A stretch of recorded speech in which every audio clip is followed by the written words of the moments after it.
Well, it is 5:30 Central Standard Time, so I'm going to go ahead and get started. I realize that people may still be coming in, but I want to make sure to respect everyone's time. As we get started, I just want to do a quick sound check. Can everybody hear me okay? And can everybody see the PowerPoint?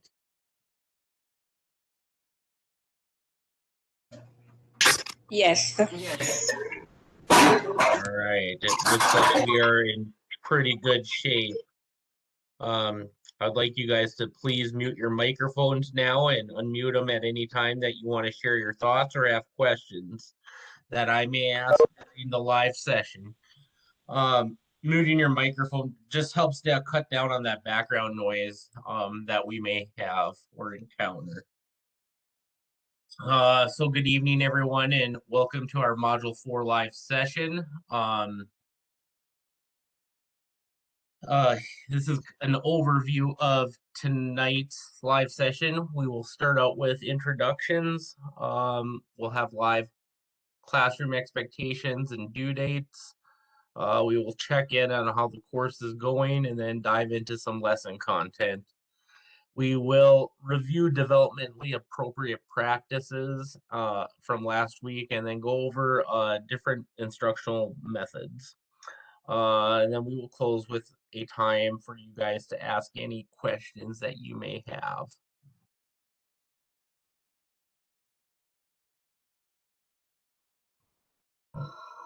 I wanted to share a little bit about myself and then hear a little bit about you guys. As most of you guys probably know, that I live in Minnesota. I am currently the director of education for the Head Start program. It's called Kutaska. My favorite place to visit is California. I really love to see the ocean. The last time I was in California, my wife and I took our daughter to Disneyland, as you guys could see in the photo. So it's one of my places I like to relax is by the ocean. Yeah, now just a little bit about myself. Now I would like to open it up for you guys to participate. Share your name, where you live, and your favorite place you have visited and why. And if you are watching this recording, please share your answer in your written response. Hi, my name is Tawana DeJournette, and I'm from Alabama. And I love to go to Florida to the beach because it just relaxes me. It's just so serene. I agree, Tawana. Thank you for sharing. Hi, everybody. It's Lucretia. So I am from Columbus, Ohio, and one of my favorite places will also be Florida for teacher appreciation. About 2 years ago, it was my first time being on a plane. So I went to Florida. We had a beach house, me and some coworkers. I really enjoyed it.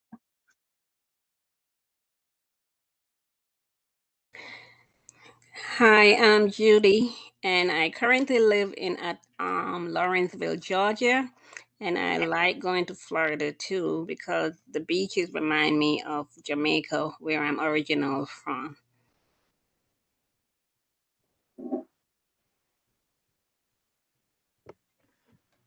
My name's Heather. I'm from Kansas City, and my favorite place to visit is California because you have the ocean and mountains within an hour of each other. I want to go to Jamaica, though. Haven't been there yet. It's beautiful. Hi, my name is Kyra, and I like to go to Six Flags to eat funnel cakes. Nice.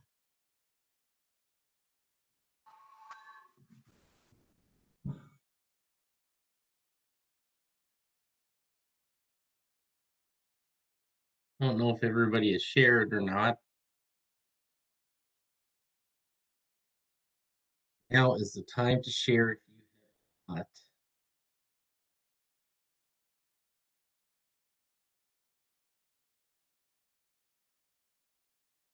So I have a few responses in the chat box. Janae, hopefully I'm saying that right. Her favorite place to visit is Canada at Niagara Falls, because of the waterfall. She remembers that as a little kid. Jen Greenwood is from Minnesota, and her favorite places to visit is Duluth. I actually really like to visit Duluth myself. Really, really pretty out there. Anybody else?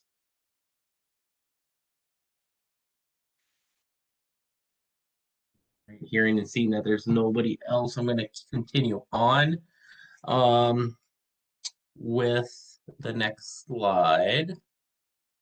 So many of you guys know what the live classroom expectations are, but I just wanted to go over that briefly with you guys. So if you're attending this live session, you are expected to engage with myself and your fellow students about any course concepts.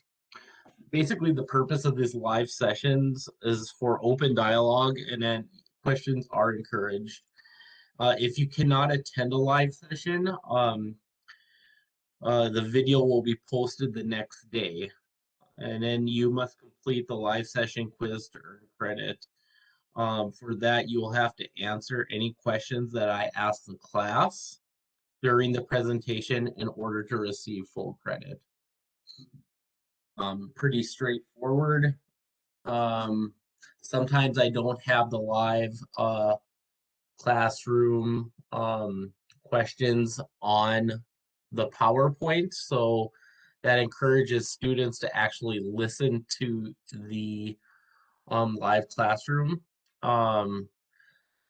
listen to the recording, and actually, answer any questions that anybody who is here would answer. So that's just one of the ways that I like doing my live classrooms. I think that really helps students to actually listen and understand some of the material and the concepts that we go over.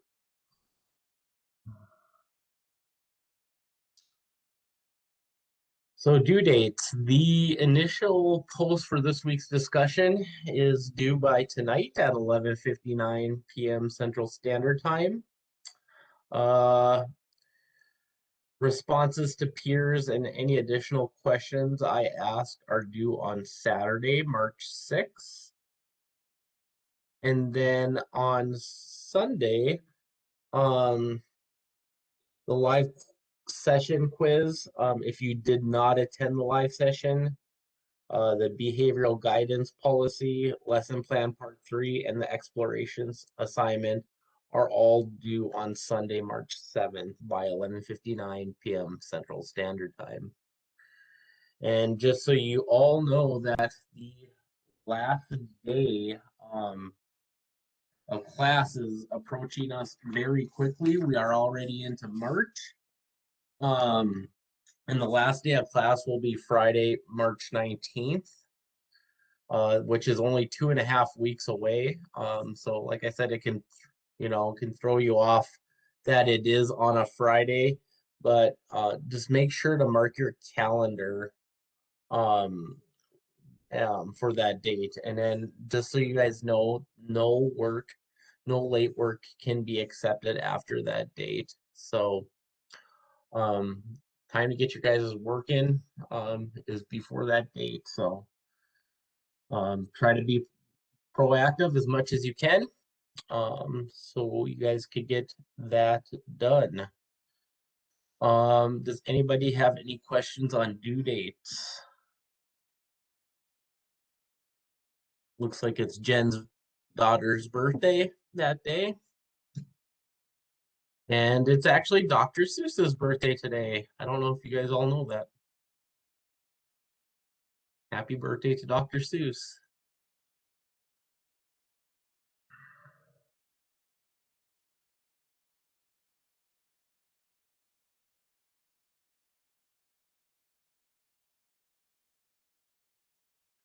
All right, hearing and seeing that there are no questions, I'm going to continue on. Checking in, just want to go over how are things going so far?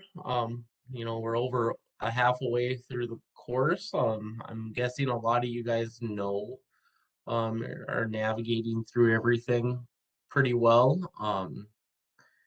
What kind of takeaways and what were you guys' reactions from the Module 3 content? Did you have any takeaways that you learned?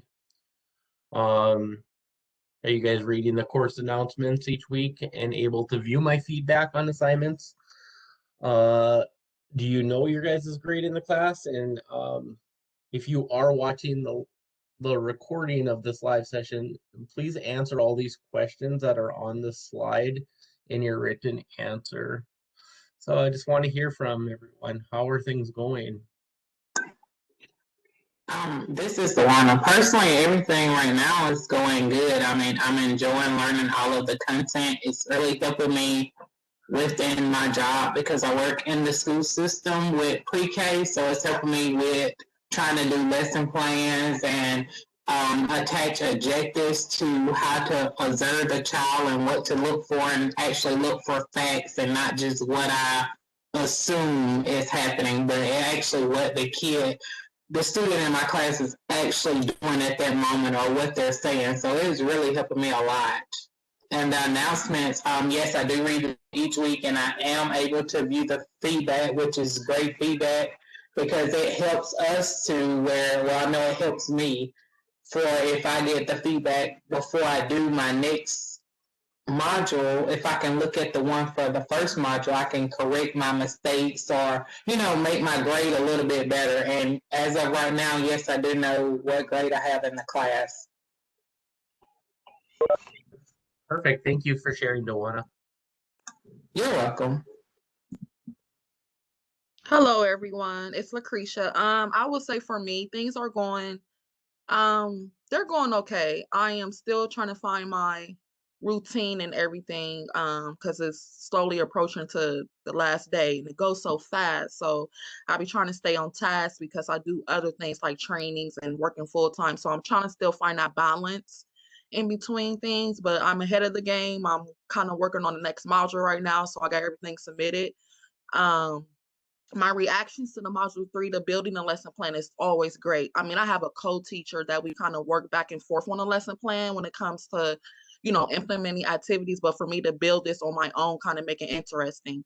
And to add to that, I think it's more interesting when you're already in a classroom setting because you can take the new ideas that you're learning from the content to add to your lesson plan.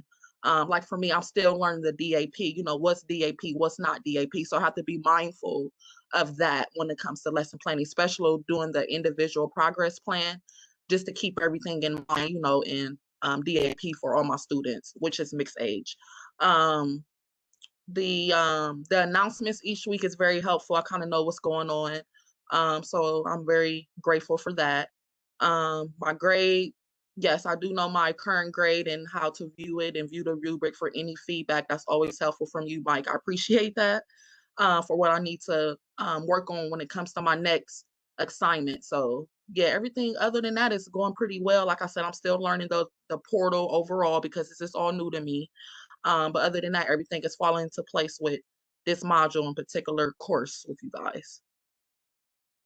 Thank you, Lucretia, for sharing. That's good feedback. I see some other people in the chat box. Oh, sorry, go ahead.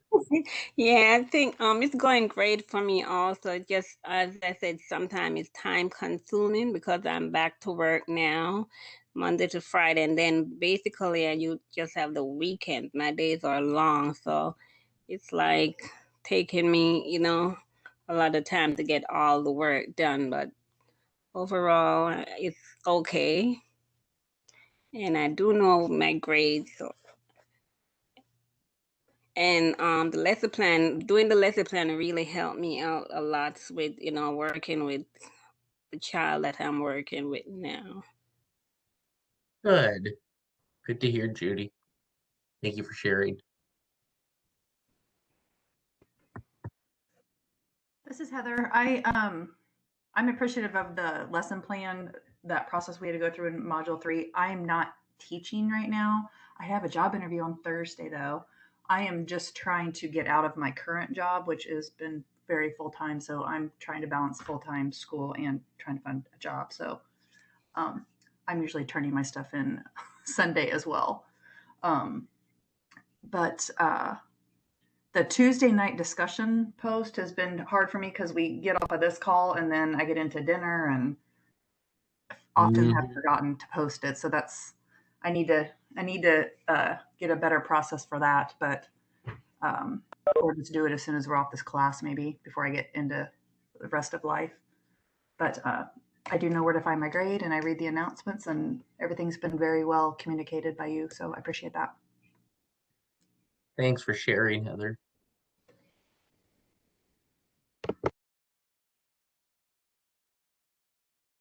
I know a few other people responded in the chat box, which is some good feedback. The biggest thing about this class, it's almost like it's a hybrid class where you're doing double, triple the assignments that you would normally do in a semester. So, yeah, it's very intense and it's very quick. And due dates come up quickly, and especially if you're working, excuse me, full time, it really, really puts a stressor on you. So, make sure that you guys plan accordingly, look at the dates. If you're having any troubles, you just make sure to reach out to me so we could help navigate you guys in the right direction. Because yeah, I understand I was in your position, working full time and going to school full time, and the struggle is real, especially when you have a family too, trying to juggle all that.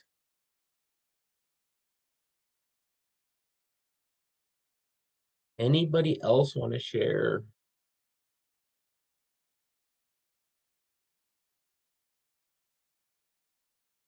All right. Hearing and seeing that there are no other people, maybe everyone has shared. So I'm going to go ahead and jump into developmentally appropriate practices from last week.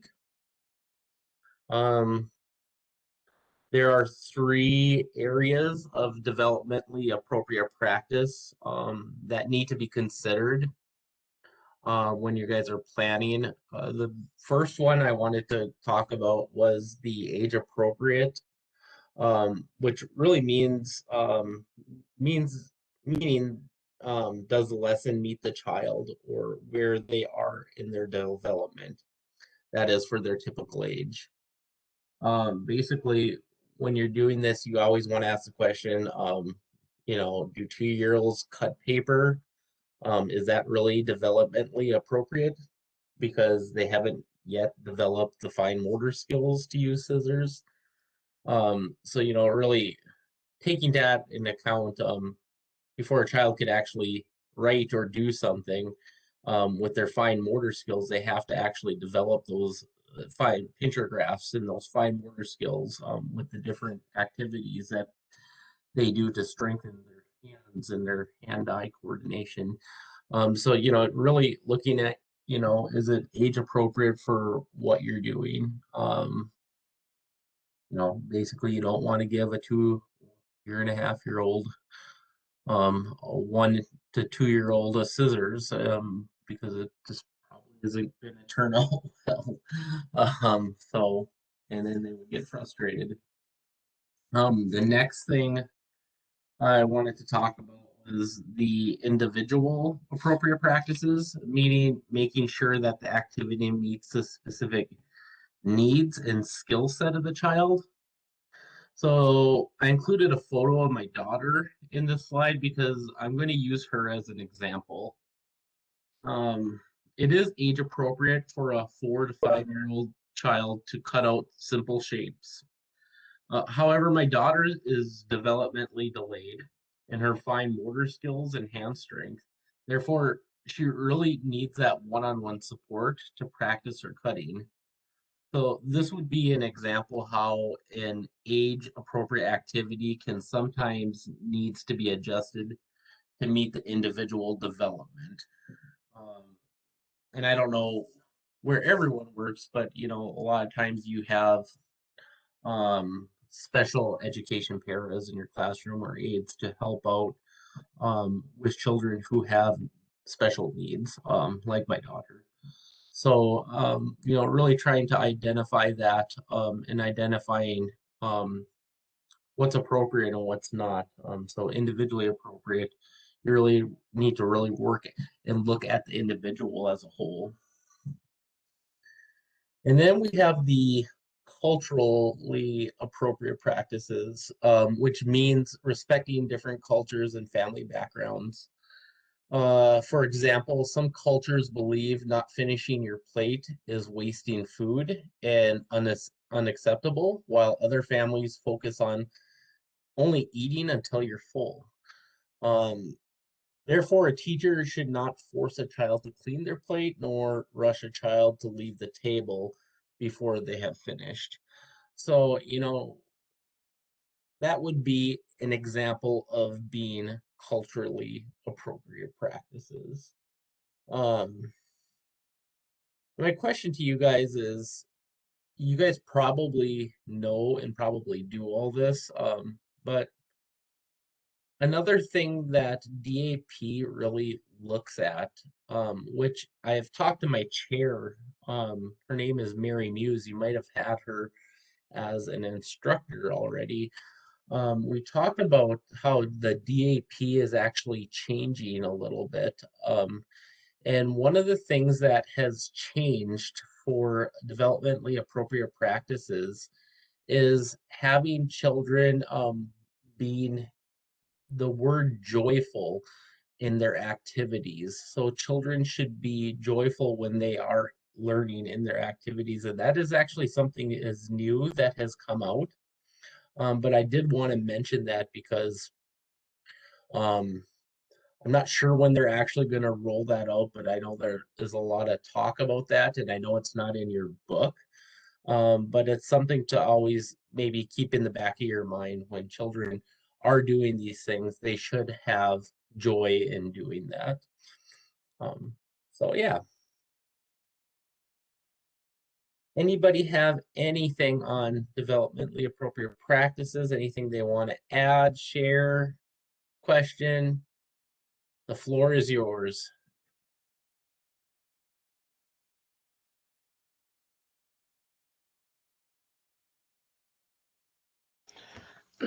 I would just say that for me, being in a mixed age group, I find it challenging sometimes when it comes to, you know, planning and what's DAP when it comes to the infants. Because I have to keep in mind, like I have mixed age, so it's from like my older toddler 18 months and I have like a 16-month and I almost have like a 36-month that's about to transition out soon. So I have to be mindful. I guess I just find my struggle when it comes to getting those correct DAP activities when it comes to the smaller infants. So sometimes I just, you know, Google certain stuff or just, you know, kind of dig deeper. Um, or sometimes maybe even get tutor help or from you, Mike, I might ask questions or something like that. But other than that, I think I find my challenge when it comes to finding those DAP in small groups when it comes to the infants and, you know, knowing what's appropriate and making sure those materials are appropriate. So I have to keep that in mind. Mm-hmm. Yeah, definitely.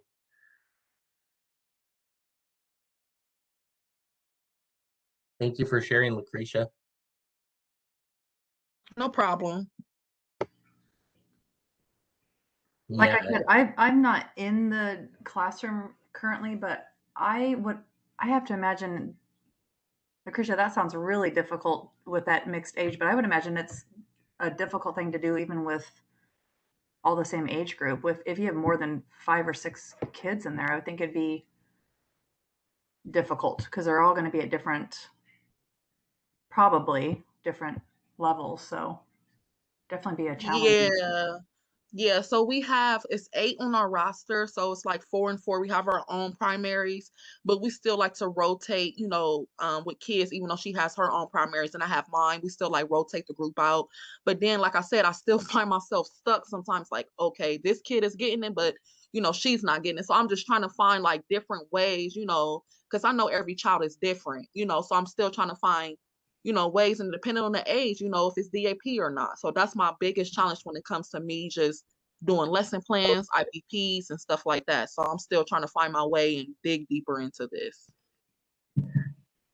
Yeah, definitely. It's tough to plan when you have mixed age groups. I always told myself to plan for the youngest, um, least developed child in the classroom, but also you want to make sure that you don't do the same activities with that child with somebody who is completely a child that's really developed. And really being intentional when you actually lesson plan. And it's hard, it's not easy, and it's something that doesn't happen overnight. And by the time you get it down, your kids will be moving up to a different classroom. So you're just like, oh, great. And then you'll have to start over again. Um, but I mean, you learn things through trial and error a lot. And sometimes, your best teachers, is yourself of just doing stuff and trying to learn different things by simply trying them out and seeing if it works or if it doesn't.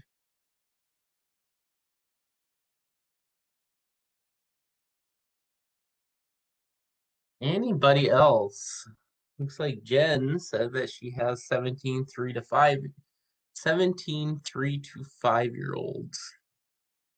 Yes, that could be a challenge too by itself, especially with children that are almost ready for kindergarten and children that are just coming in and not fully potty trained. It's a completely big difference too between those ages.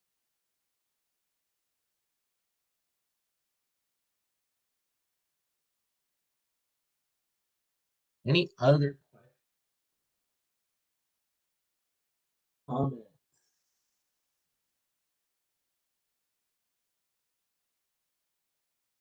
All right, hearing and seeing that there are no more comments, I'm going to move on to the last thing of the night. We actually have probably going to be a little shorter live session than usual. So the last thing of the night I wanted to talk about is instructional methods. So basically there's different curriculum and different approaches. So this week you guys should be reading, I emphasize the should be reading chapter 4 of your textbook. This chapter will review different instructional techniques, and then I'll briefly review them here, just so you kind of have an idea of what they are. I'm not going to get into much detail in them, as you guys could probably read the text and understand them maybe a little bit more in depth. But um, I just wanted to touch base on the Montessori, Reggio Emilia, direct instruction, high scope, creative curriculum, and then the project approaches. So first one that I want to take a look at is the Montessori method. Basically, this just focuses on self-paced instruction and self-directed learning. Montessori classrooms are typically focused on 5 main areas of learning, which include practical life, sensory learning, language, mathematics, and cultural or global learning. But yeah, it's pretty structured into that 5 main areas of learning, um, which is leads me into the next one. It's called the radio approach, which is similar to the Montessori, uh, in a sense that teachers are the guides in learning rather than the authority figure. However, the difference between that is the classroom is vary greatly from classroom to classroom as they are designed around the interests of the particular set of students, while Montessori classrooms remain fairly consistent from one classroom to another. So basically, you have Montessori that have those 5 or 6 practical things that they focus on, and then the Reggio Emilia is more of the interests of the child. The next one is the direct instruction. This was first introduced to preschool children in the 1960s and places the responsibility on children's academic progress on the teachers. It focuses on mastery of skills rather than development towards mastery. So basically, I think of this when I think of direct instruction, I think of public schools and No Child Left Behind and things to that extent of if teachers don't have their children perform in the classroom, they could lose funding. So that is kind of one of the kind of rough description of what the direct instruction is. Basically, yeah, it's more on academic progress, on responsibility of children's academic progress. That's why a lot of times when you look at progress reports in the school system, there's a lot of numbers. Back in my day, there was numbers. I don't know how they do it actually nowadays, but so yeah. And then the high scope approach focuses on learning through play. It does combine the teacher-led and child-led activities. We use this when I was a preschool teacher in a childcare center. We actually used the high scope approach, and it was actually very interesting. A lot of child-led activities, but there's some half and half, which is kind of a good approach. But I mean, I felt like that a lot of the times still I was at my center, it was more teacher led instead of child led in the mornings. So like in the morning it would be teacher led, and then in the afternoon it would be more child led activities. And then there's a creative curriculum. Basically, this is what my center does. This is what a lot of Head Start centers do. And it probably because it was developed by a Head Start curriculum coordinator. This approach really focuses on the whole child to learning through purposeful play that is based on familiar experiences that are pertinent to their everyday lives. And then we have the last but not least, the project approach, which is not fully a curriculum model, but it can be combined with some other approaches to enhance learning. Project approach focuses on specific topic and really just continues the lesson over a series of sometimes days, sometimes weeks, and even months. So, talking about those 6 different instructional methods, what instruction method do you guys use in your classroom? Please share your answers to this question if you are watching the recording as well. So we use the creative curriculum approach. And we are Reggio expired, so we in that transition as well. So yeah, it's like 2-in-1 type of thing. That's interesting. Yeah, we just recently, like, we kind of switch out. Oh, we just did a big transition. It's a lot, but I'll try to make a long story short. So we kind of took away like a lot of the colorful toys and stuff like that. Like we may have some type of little fine motor toys with color and stuff like that for the infants, but it's more of a natural look in the classroom. Now with the materials that we do have, a lot of handmade materials that we added to our learning centers too. So a lot of this stuff is like like just that regio natural wooden blocks and stuff like that. So yeah, we're in a transition of moving to a regio expired center full time. Yeah. So I'm still learning all of this as I'm like, what's going on? What's this transition phase? So it's like doing different phases every month with the materials that we're getting in our classroom.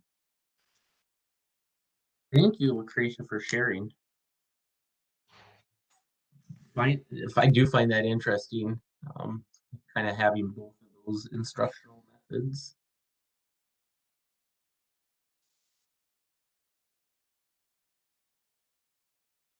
Anybody else want to share? I see a few people in the chat box has commented. Don't all go at once.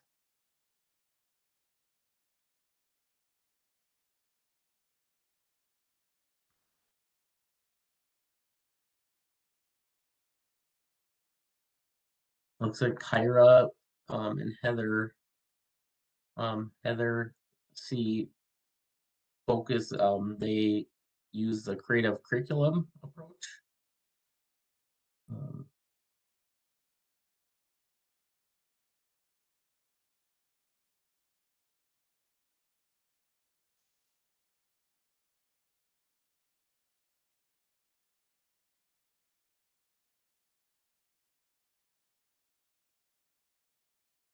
What do you guys like about the creative curriculum approach?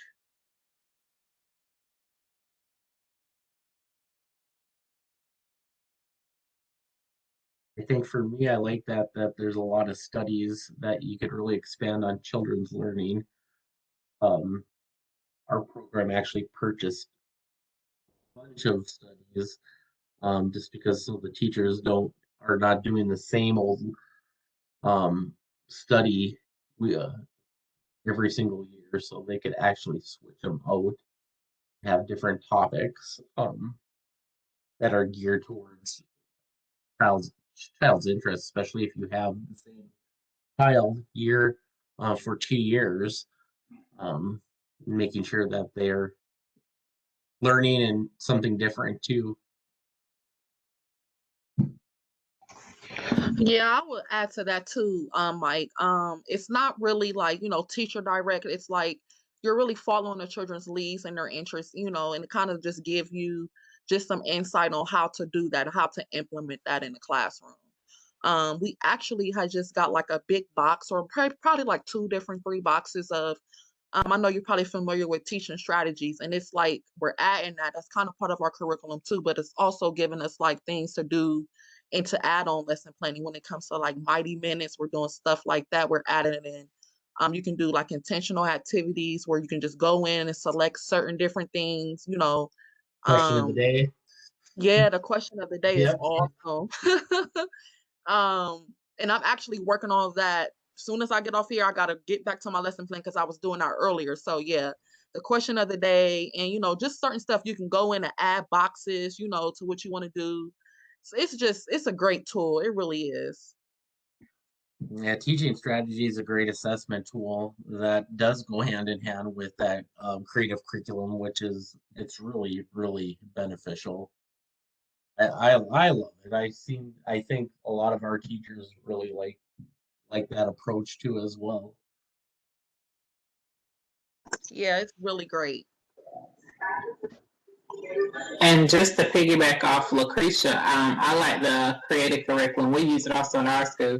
The books, like anything you need, because it goes in with the teaching strategies, and the books are there, so you don't have to try to find. Like if you don't have a book to go with that lesson, the book is automatically there, and it can read off. We use it for our class. Like if we might not want to read a book, we just put it on there and let it read it to the class.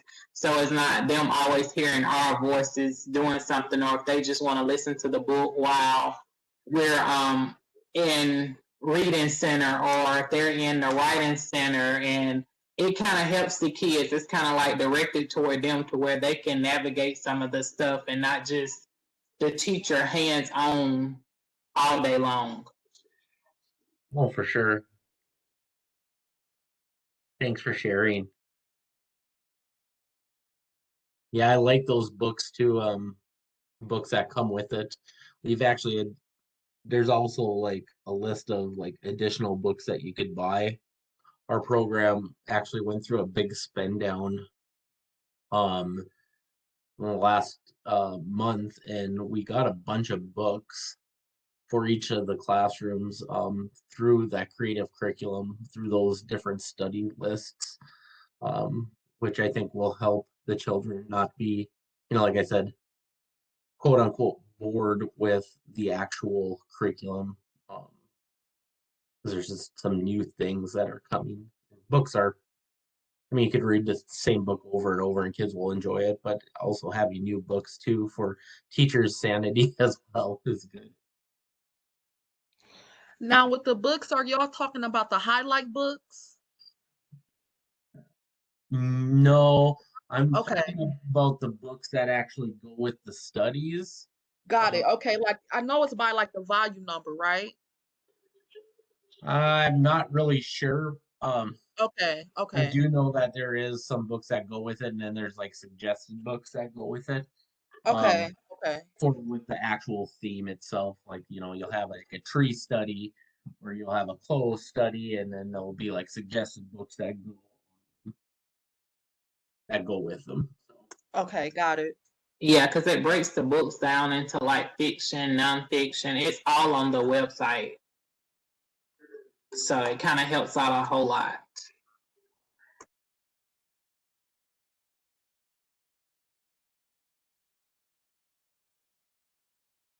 Anybody else? I haven't heard from anybody who has been online. Remember, you need to actually participate to earn your points. So I do want to hear from everybody who is on.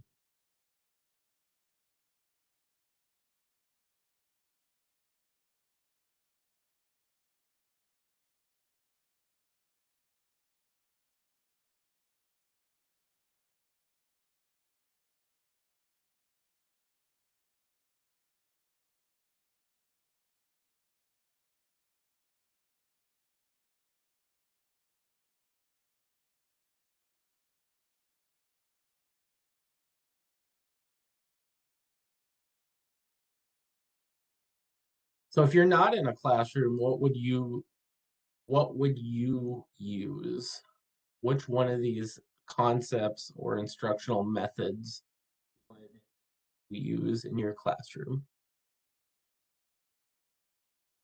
In a previous class that I had, maybe like two terms ago, we kind of went through these methods, and I chose the high scope approach as like a preferred one. But again, I haven't been able to put anything in practice to know what actually works. I liked the idea that it was we're learning from play, and it was kind of a self-directed, child-directed curriculum. But I have a lot to learn still. So No, you're fine.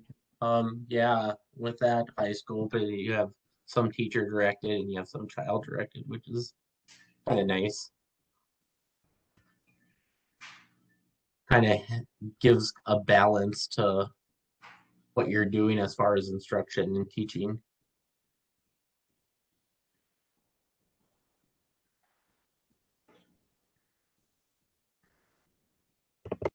I also see a few people responding.